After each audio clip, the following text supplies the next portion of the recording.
हे friends, कैसे हो आप सब लोग। होप आप सभी ठीक होंगे। तो जैसा कि आप सभी जानते हैं, हमने एक लेक्चर सीरीज स्टार्ट करके रखी हुई है economics for assistant director planning के लिए। तो आज उसकी 8th वीडियो है। अगर आपने पहले वीडियोस नहीं देखी हैं तो आप प्ले लिस्ट में जाकर पहले बाकी वीडियोस को भी देख सकते हो, तभी आपको ये थ्योरी अच्छे से समझ आएगी। ठीक है, तो हमने प्रीवियस वीडियोस में देखा था, हम डिस्कस कर रहे थे थ्योरीज ऑफ कंज्यूमर डिमांड, जिसमें हमने देखा था ऑर्डिनल थ्योरी में हमने पढ़ा था indifference curve theory of consumer demand. तो आज उसकी सेकेंड थ्योरी है ordinal theory of consumer demand की, the revealed preference theory of consumer demand. आज हम इसी के बीच में हम स्टडी करेंगे अजम्पशंस, इसकी डिफरेंट अजम्पशंस जिन पे बेस्ड है revealed preference theory of consumer demand. उसके बाद हम देखेंगे डायग्रामेटिक एक्सप्लेनेशन, देखेंगे थोड़ा डिफरेंस, देखेंगे इंडिफरेंस कर्व थ्योरी और रिवील्ड प्रेफरेंस थ्योरी का। ठीक है, तो आप हमारे साथ बने रहें और हमारे चैनल इन डेप्थ को सब्सक्राइब कर लें। ठीक है, तो चलो आज का टॉपिक करते हैं स्टार्ट। तो क्या है revealed preference theory of consumer demand.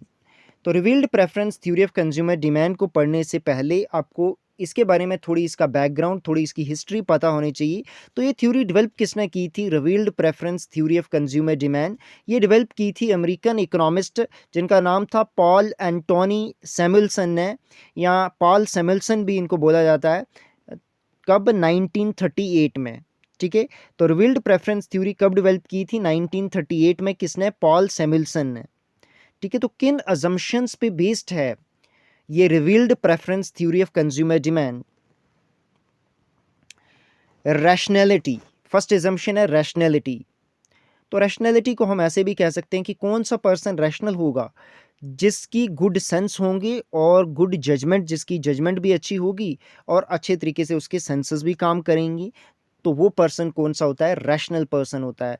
तो कंज्यूमर क्या होगा? रैशनली बिहेव करेगा और रैशनल होना चाहिए। यूटिलिटी क्या होगी? ऑर्डिनल होगी। उसको कार्डिनली मेजर नहीं कर सकते हैं हम। ठीक है, उसको हम स्पेसिफिक मेजर नहीं कर सकते हैं। उसको सिर्फ हम क्या दे सकते हैं? रैंक दे सकते हैं यूटिलिटी को। ठीक है, ऑर्डर दे सकते हैं कि कौन सी यूटिलिटी कितनी ज़्यादा है, बट प्रिसाइजली मेजर नहीं कर सकते हम।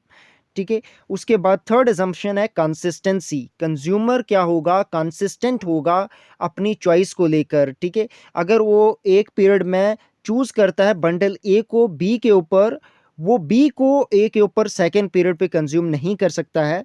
ठीक है, अगर बोथ बंडल उसको अवेलेबल होंगे। ठीक है, तो ऐसे कह सकते हैं if A is greater than B, then B जो है नॉट ग्रेटर देन होगा ए कमोडिटी के। ठीक है, बंडल ए के। ठीक है, फोर्थ असम्पशन है रिवील्ड प्रेफरेंस थ्योरी की, ट्रांसिटिविटी।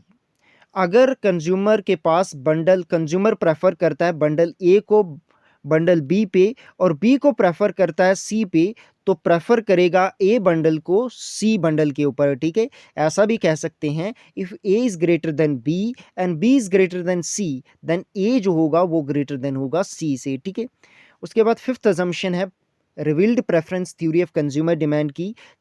जो रिवील्ड प्रेफरेंस थ्योरी किस पे बेस्ड है? एक और अजम्पशन है, फिफ्थ अजम्पशन है प्राइस, इनकम, टेस्ट और प्रेफरेंसेस जो कंज्यूमर के होंगे वो भी गिवन और अनचेंज्ड रहने चाहिए जब हम इस थ्योरी के थ्रू एनालाइज करेंगे। कौन सी थ्योरी के through? The revealed preference theory के थ्रू। जब हम कंज्यूमर डिमांड को एनालाइज करेंगे तो तब प्राइस, इनकम, टेस्ट और प्रेफरेंसेस कंज्यूमर के हैं वो भी क्या रहने चाहिए? कांस्टेंट रहने चाहिए।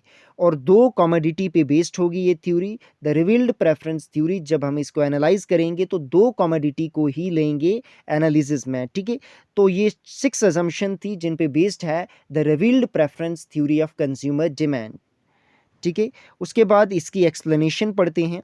तो ये क्या बताता है? रिवील्ड प्रेफरेंस थ्योरी क्या बताती है कि कंज्यूमर क्या करता है? चूज करता है, उसके पास बहुत सारे कॉम्बिनेशन होंगे, अल्टरनेटिव कॉम्बिनेशन होंगे उसके सामने, वो उसमें से कोई एक कॉम्बिनेशन को चूज करेगा तो वही उसका क्या होगा? रिवील्ड प्रेफरेंस होगा। ठीक है, वो उस कॉम्बिनेशन को क्या करेगा? रिवील करेगा बहुत सारे कॉम्बिनेशन से, तो वही उसका क्या होगा? Reveal preference. ठीक है, तो जो उसकी यूटिलिटी को मैक्सिमाइज करेगा वो कॉम्बिनेशन बहुत सारे कॉम्बिनेशन में से। ठीक है, आगे पढ़ते हैं, डायग्राम के थ्रू समझते हैं इसको।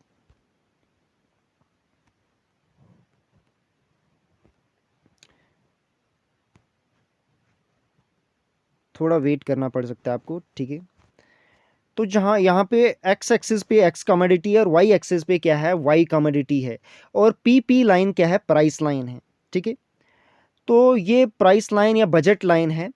कंज्यूमर के पास बहुत सारे अल्टरनेटिव्स हैं, जैसे यहाँ पे मैंने दिया हुआ है A B C D E F जी।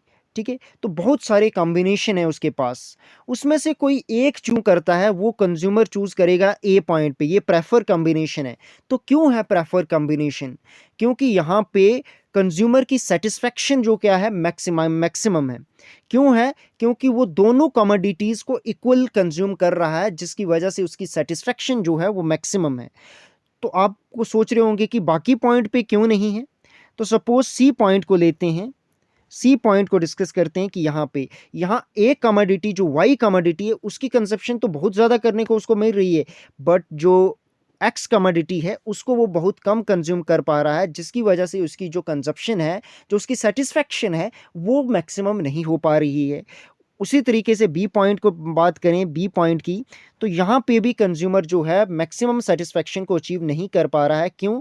क्योंकि यहाँ पे उसको एक्स कमोडिटी तो बहुत ज़्यादा कंज्यूम करने को मिल रही है, बट वाई कमोडिटी उसको कम कंज्यूम करने को मिल रही है।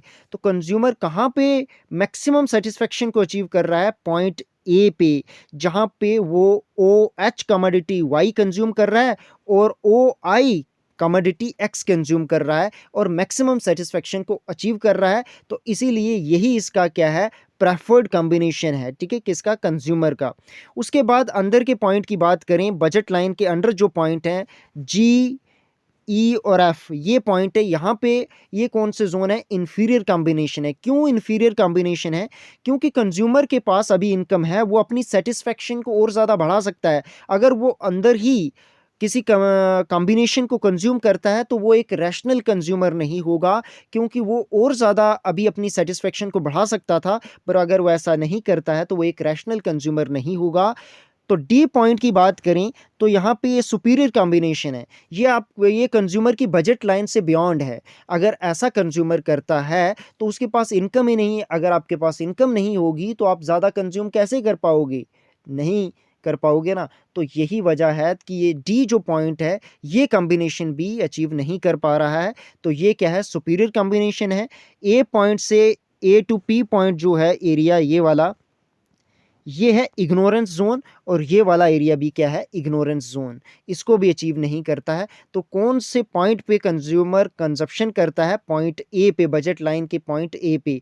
तो यही रिवील करता है, बहुत सारे अल्टरनेटिव कॉम्बिनेशन में से एक पॉइंट को रिवील करता है कंज्यूमर। तो यही बताता है कौन? The revealed preference theory of consumer demand. ठीक है, तो अब आपको पता होना चाहिए थोड़ा डिफरेंस भी रिवील्ड प्रेफरेंस और इंडिफरेंस कर्व हाइपोथेसिस के बीच का।